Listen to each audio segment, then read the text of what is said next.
ایک بار نبی پاک علیہ الصلوۃ والسلام صفے درست کر رہے ہیں، صحابہ کرام موجود ہیں، آپ نے اپنی ڈنڈی سے اپنی عصا مبارک سے کسی صحابی کو تھوڑا سا پیچھے کیا، صف درست نہیں تھی۔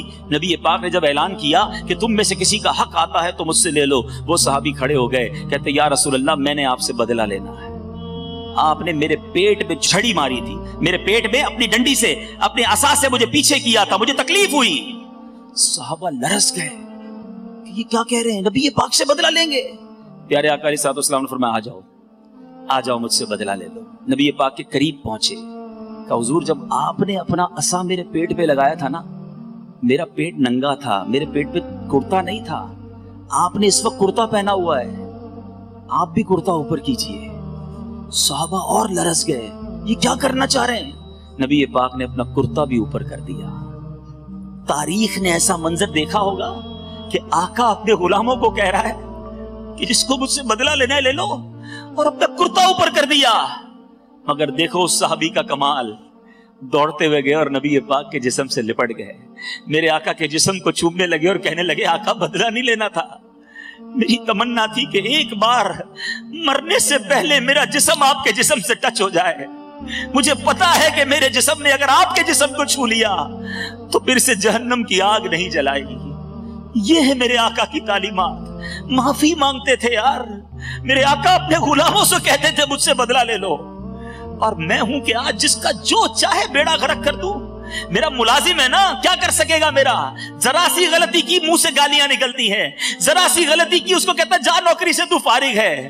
ارے ٹھیک ہے آج آپ کا کوئی نہیں بگاڑ سکتا، مگر میرے آقا کا یہ فرمان یاد رکھنا، من آذا مسلمن فقط آذانی ومن آذانی فقط آذ اللہ، کہ جس نے کسی مسلمان کو تکلیف دی اس نے مجھے تکلیف دی، اور جس نے مجھے تکلیف دی اس نے اللہ کو تکلیف دی۔ تو ہے میرے میٹھے اسلامی بھائیوں، بات چلی ہے کھانے پر عیب نکالنے کی، نہ نکالا کرو عیب، نہ لڑا کرو اپنے گھر والوں سے، صبر کر لیا کرو۔ ایک بہت گناہگار شخص تھا، اس کا انتقال ہو گیا، انتقال کے بعد اس کے دوستوں نے اسے خواب میں دیکھا اور کہا کہ تمہارے ساتھ کیا معاملہ ہوا؟ کہنے لگا اللہ تعالیٰ نے میری مغفرت فرما دی۔ لوگ بڑے حیران ہوئے، تو بڑا گناہگار، تیری مغفرت کیسے ہو گئی؟ کہتا گناہگار تو تھا، ایک بار میری زوجہ نے کھانا بنایا اور کھانے میں نمک بہت زیادہ ڈال دیا، بڑا غصہ آیا کہ ابھی سزا دوں۔ ہو سکتا ہے یہاں بھی ایسے کوئی شیر ببر بیٹھے ہوں گے کہ جیسے ہی کھانے میں کوئی گڑبڑ ہوتی ہوگی تو ہاتھ بھی اٹھا دیتے ہوں گے، پلیٹ بھی پھینک دیتے ہوں گے، کہتے ہیں میرا بھی بڑا غصہ ہے کہ بدلہ لے لوں، مگر دل ہی دل میں سوچا کہ آج میری بیوی نے ایک غلطی کی ہے، میں چلا بدلہ لینے۔ میں صبح سے شام اپنے رب کی بارگاہ میں کتنی خطائیاں کرتا ہوں، کتنی غلطیاں کرتا ہوں، وہ تو مجھ سے کوئی سزا نہیں دیتا، وہ تو مجھے چلا ہی جا رہا ہے، نبھائی جا رہا ہے۔ کہتا کچھ نہیں کہا، سنیے گا زبان سے کچھ نہیں کہا، بس میں نے صبر کر لیا اور کھانا کھا لیا، اگنور کر دیا، دیٹس اٹ۔ اللہ دلوں کے حال جانتا، اس نے زبان سے کچھ نہیں کہا کہ میں نے تجھے معاف کیا، چل آج غلطی کی آئندہ مت کرنا، آئندہ کرو گی تو پھر سزا دوں گا، نہیں، کوئی اترایا نہیں، کوئی جتلایا نہیں، کچھ بھی نہیں، دل ہی دل میں معاف کر دیا۔ مرنے کے بعد اسے بتایا گیا کہ اس روز تم نے اپنی بیوی کو، میری بندی کو کھانے میں غلطی کرنے پہ جو معاف کیا تھا، تو نے بندہ ہو کر میری بندی کو معاف کر دیا، میں تو سب سے بڑا معاف کرنے والا ہوں، جا میں نے تیرے سارے گناہ معاف کر دیے۔ یہ ہے معافی کی فضیلت، یہ ہے صبر اور یہ ہے نرمی۔ ہم تکلیف دینے نہیں آئے دنیا میں، خدا را یہ بہت تھوڑی سی لائف ہے، سمجھو میری بات کو، تھوڑے دنوں میں ہم سب نے دنیا سے چلے جانا ہے، جتنا جینا ہے نا خوشیاں بکھیر کے جیے، پیس اور لو اور محبت دے کر جیو۔ کیوں تکلیفیں دیتے ہیں؟ کچھ لوگ ہوتے ہیں، آپ کو بھی پتا ہے، آپ بھی جانتے ہیں، میں بھی جانتا ہوں، کہ جن سے ملنے کو جی نہیں چاہتا ہے، بندہ کیا یار ملیں گے نا تو کوئی تنزی کرنا ہے انہوں نے، کانٹے لگے ہوتے ہیں، ایسا لگا کچھ شخصیات میں کانٹے لگے، ہاتھ ملاؤ تو کانٹا چبو دیتے ہیں، بندہ بولے نہ ہی ملتا تو اچھا تھا یار۔ ایسے لوگوں کا بندہ فون بھی نہیں اٹھاتا، جب فون اٹھاؤں گا تو جناب کم از کم آدھا گھنٹہ انہوں نے بات کرنی ہے اور دنیا بھر کی پچات کرنی ہے۔ ایسے نہ بنو، لوگوں کے لیے کمفرٹ زون رکھیں، آپ ایسے بن جائیں کہ لوگ آپ سے بات کرنے میں خوش ہوں، آپ کے قریب آنے میں ان کو مزہ آئے۔ اچھا بہت سارے انداز ہیں، چونکہ وقت تھوڑا ہے، ورنہ بہت ساری ایسی مثالیں ہیں کہ ہم کہاں کہاں لوگوں کو تکلیف دیتے ہیں۔ پڑوسی، ہم سمجھتے پڑوسی ہے تو ٹھیک ہے، وہ اپنے گھر میں رہتا ہے، میں اپنے گھر میں رہتا ہوں، لیکن پڑوسی کے حقوق کتنے؟